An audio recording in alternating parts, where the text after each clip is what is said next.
ಬೆಂಗಳೂರು ಜನರೇ ಎಚ್ಚರ ಎಚ್ಚರ 3 ದಿನ ಕಾವೇರಿ ನೀರು ಬರಲ್ಲ. ಬುಧವಾರದ ತನಕ ಕುಡಿಯೋ ನೀರಿಗೆ ಸಂಕಷ್ಟ ಪಕ್ಕ. 3 ದಿನ ಕಾವೇರಿ ನೀರು ಬರೋದಿಲ್ಲ. ಬೆಂಗಳೂರಿನ ಜನರು ಎಚ್ಚರ ವಹಿಸಬೇಕು. ಕಾವೇರಿ ನೀರಿನ ಮೇಲೆ ಬೆಂಗಳೂರಿನ ಜನ ಅವಲಂಬಿತರಾಗಿದ್ದಾರೆ. ಆದರೆ 3 ದಿನ ಕಾವೇರಿ ನೀರು ಬರೋದಿಲ್ಲ. ಬುಧವಾರದ ತನಕ ಕುಡಿಯೋ ನೀರಿಗೆ ಸಂಕಷ್ಟ. ತುರ್ತು ನಿರ್ವಹಣಾ ಕಾಮಗಾರಿ ಇರೋ ಹಿನ್ನೆಲೆ 3 ದಿನ ಕಾವೇರಿ ನೀರು ಬರಲ್ಲ.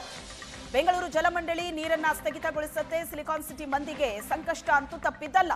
ಟ್ಯಾಂಕರ್ನಲ್ಲಿ ಬಿಡಬ್ಲ್ಯೂಎಸ್ಎಸ್ಪಿ ನೀರನ್ನ ಪೂರೈಕೆ ಮಾಡಲಿದೆ.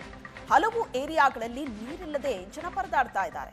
5 ಹಂತ 60 ಗಂಟೆ ನೀರು ಸರಬರಾಜು ಬಂದ್ ಆಗುತ್ತೆ.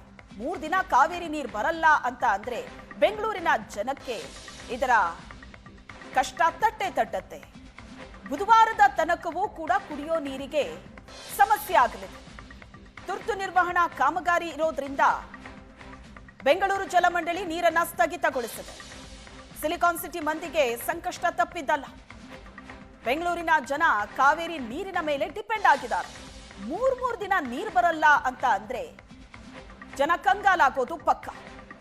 ಕುಡಿಯೋ ನೀರಿಗೆ ಸಮಸ್ಯೆ ಆಗೋದು ಪಕ್ಕ.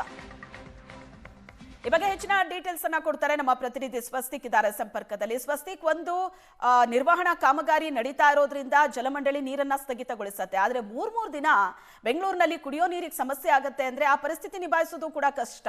ಸೊ ನಿಭಾಯಿಸೋದಕ್ಕೆ ಬಿಡಬ್ಲ್ಯೂಎಸ್ಎಸ್ಪಿ ಯಾವ ರೀತಿ ಪ್ಲಾನ್ ಮಾಡ್ಕೊಂಡಿದೆ, ಜನ ಹೇಗೆ ಎಚ್ಚರಿಕೆ ವಹಿಸಬೇಕು ಅನ್ನೋ ಸೂಚನೆ ಕೊಟ್ಟಿದೆ?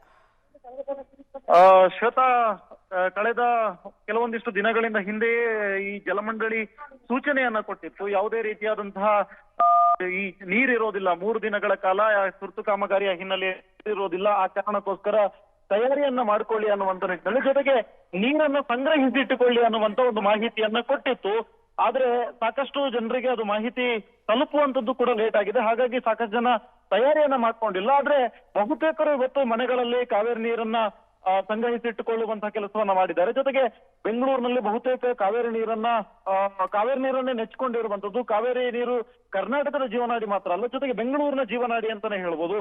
ಹಾಗಾಗಿ ತುರ್ತು ಕಾಮಗಾರಿ ಹಿನ್ನೆಲೆಯಲ್ಲಿ ಈಗಾಗಲೇ 5 ಹಂತಗಳಲ್ಲಿ ನೀರನ್ನ ಸರಬರಾಜು ಮಾಡುವಂತ ಕೆಲಸವನ್ನ ಮಾಡಲಾಗ್ತಾ ಇದೆ. 1ನೇ ಹಂತ, 2ನೇ ಹಂತ, 3ನೇ ಹಂತ ಮತ್ತು 4ನೇ ಹಂತ. ಈ 4 ಹಂತಗಳಲ್ಲೂ ಕೂಡ 24 ಗಂಟೆ ಅಷ್ಟೇ ನೀರು ಪೂರೈಕೆ ಸ್ಥಗಿತ ಆಗ್ಲಿಕ್ಕಿದೆ. ಅದೇ ರೀತಿಯಾಗಿ 5ನೇ ಹಂತದಲ್ಲಿ ಮುಖ್ಯವಾಗಿ 60 ಗಂಟೆ ಕಾವೇರಿ ನೀರು ಪೂರೈಕೆ ಸ್ಥಗಿತ ಆಗತ್ತೆ.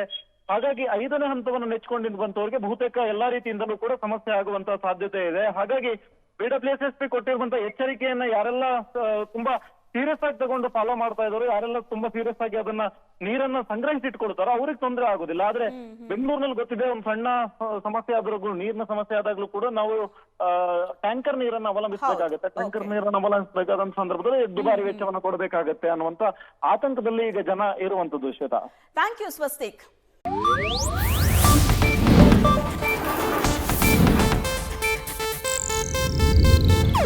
ಇದು ಏಷ್ಯಾನೆಟ್ ನ್ಯೂಸ್ ನೆಟ್ವರ್ಕ್ ಪ್ರಸ್ತುತಿ.